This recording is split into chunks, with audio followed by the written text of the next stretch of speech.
Hello students, मेरा नाम है अरुण शर्मा। आप सभी का अरुण कोचिंग क्लासेस में बहुत बहुत स्वागत है। क्वेश्चन नंबर 15 आज मैं आपको करवाऊंगा। यहाँ लिखा है डिजाइन सॉल्यूशंस लिमिटेड ने परचेज किए हैं computers and related equipments. Okay, so मतलब ये पूरा कंप्यूटर अकाउंट में ही हम लिख देंगे 3,52,000 रुपीज, है ना। किससे? मैसर्स टेक्नोलॉजी मार्ट से। 50% of the amount was paid to, है ना, technology mart by accepting a bill of exchange. तो बिल ऑफ एक्सचेंज से हमने पे किया है पैसा, यानी कि बिल्स पेबल। ठीक है, यहाँ पे बोला गया है। और बाकी का जो बैलेंस है वो 9% डिवेंचर्स इशू किए गए हैं 100 ईच के हिसाब से, वो भी प्रीमियम पे in favour of technology mart. So student, अब क्वेश्चन कैसे किया जाएगा, है ना, सही मैं आपको बताता हूँ। तो सबसे पहले एसेट को परचेज कर लेंगे, जो भी एसेट परचेज की है हमने। तो यहाँ पे लिखेंगे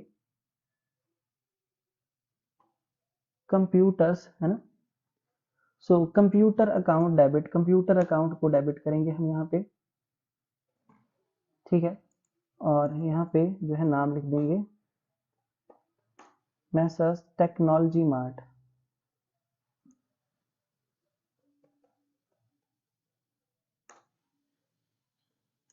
ठीक है, इसके नाम के साथ जो है हम नहीं लिखेंगे अकाउंट, क्योंकि ये पर्सनल अकाउंट है और ये 3,52,000 रुपीज का है।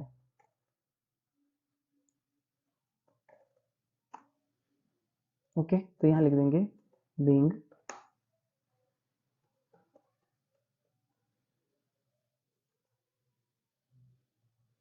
Computers and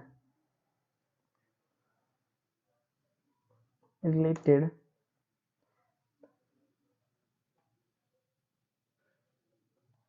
equipments purchased from technology mart. ठीक है,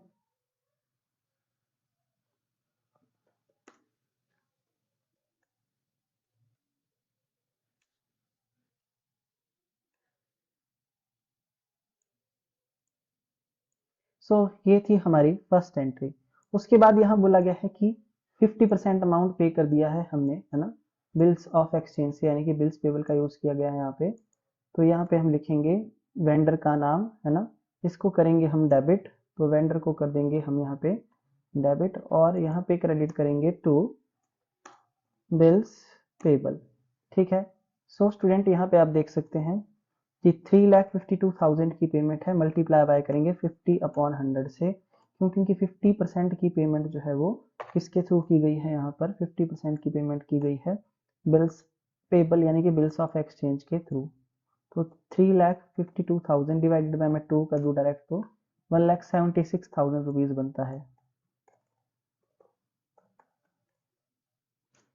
ना। सो आई होप आपको मतलब यहाँ तक तो पता लग गया होगा जैसा कि बोला गया है। ठीक है, तो यहाँ पे हम लिख देंगे being bills payable accepted, bills payable accepted in, या एक्सेप्टेड फॉर पार्ट पेमेंट, ऐसा हम यहाँ पे लिख देंगे।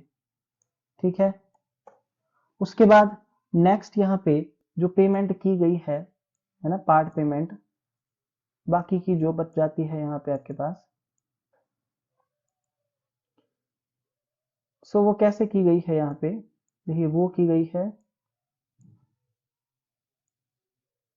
बाकी का जो 1,76,000 ये भी तो बच जाता है ना। तो ये कैसे पे किया है, ये किया है डिवेंचर को इशू करके। ठीक है, तो इसमें एक वर्किंग नोट हम बनाएंगे।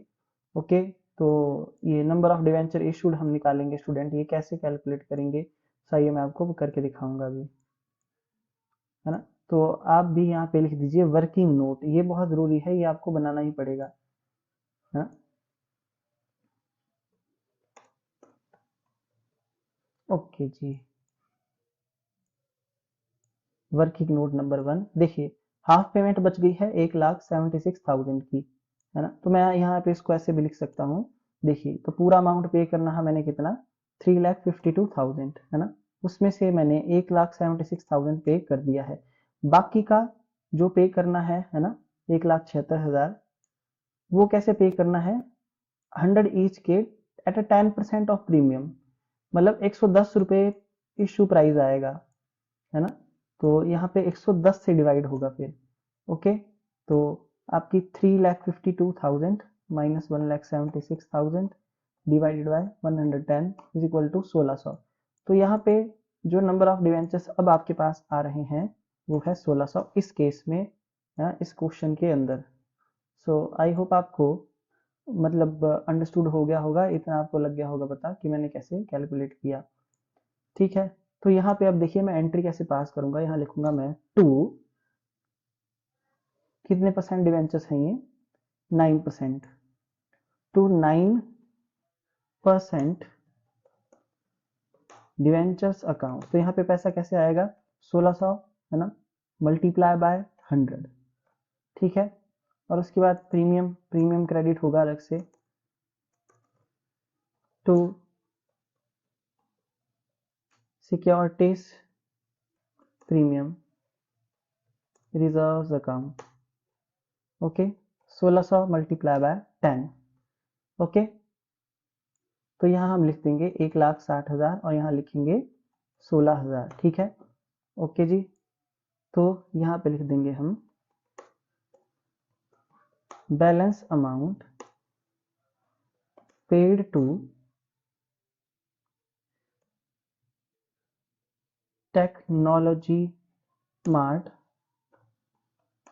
Bye issue of debenture. ठीक है, सो आई होप आपको अंडरस्टूड हो गया होगा, आपको लग गया होगा पता। ठीक है ना। सो देखिए स्टूडेंट, ये था हमारा क्वेश्चन नंबर 15 था ये। ठीक है, तो क्वेश्चन नंबर 15 जो है वो हो जाता है कंप्लीट। ठीक है, वर्किंग नोट भी मैंने आपको बना के दिखा दिया है, ये वर्किंग नोट है। ओके, तो अब आंसर देख लेते हैं। देखिए यहाँ पे नंबर ऑफ डिवेंचर 1600 ही हैं जो मैंने कैलकुलेट किए हैं, तो इस तरीके से क्वेश्चन होगा। नेक्स्ट है क्वेश्चन नंबर 16। यहाँ पे बोला गया है TQD लिमिटेड ने एक्वायर की है एसेट 4,50,000 की, तो ये डेबिट हो जाएंगी। लाइबिलिटी की है एक्वायर, तो ये क्रेडिट हो जाएंगी। किससे, जेड लिमिटेड से, SED लिमिटेड। ठीक है, जेड लिमिटेड से। परचेज कंसिडरेशन है 3,85,000 की। तो स्टूडेंट जो आपका ये जो जेड लिमिटेड है ये 3,85,000 से क्रेडिट होगा। ओके, तो देखिए मैं आपको बता देता हूँ कि 4,50,000 से डेबिट होगी एसेट। ठीक है, और 50,000 से क्रेडिट होगी लाइबिलिटी, और क्रेडिट होगा 3,85,000 रुपीज। ठीक है, तो आप देख सकते हैं हमारी कौन सी साइड बड़ी है, तो 3,85,000 है ना, प्लस 50,000, तो 4,35,000 है। तो हमारी 4,50,000 डेबिट साइड ज्यादा आएगी, है ना। तो इसका मतलब है क्रेडिट में अब जो आएगा वो आएगा कैपिटल रिजर्व। कितना आएगा कैपिटल रिजर्व स्टूडेंट, तो 4,35,000 और 4,50,000 का डिफरेंस जो है वो 15,000 होगा। ओके, तो ये कैपिटल रिजर्व वाला पार्ट है।